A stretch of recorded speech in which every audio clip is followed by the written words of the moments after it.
هو القرآن والفرقان، إليه تنصت الأكوان، وفيه تعطر الآذان والقرآن.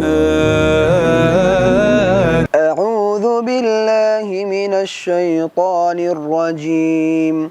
بسم الله الرحمن الرحيم.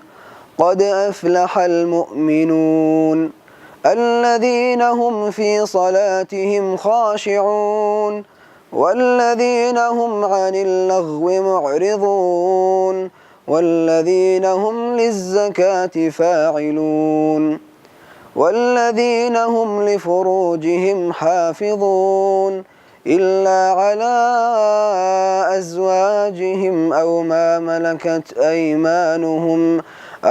ملكت أيمانهم فإنهم غير ملومين.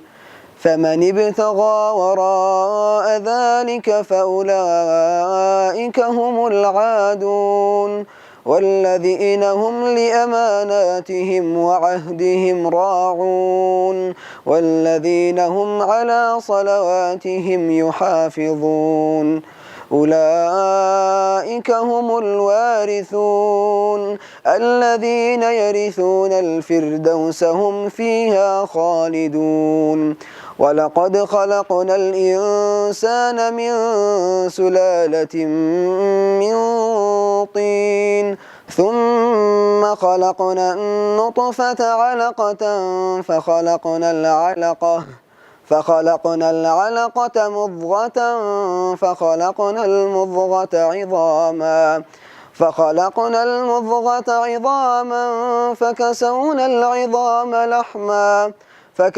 العظام لحما ثم أنشأناه خلقا آخر فتبارك الله أحسن الخالقين.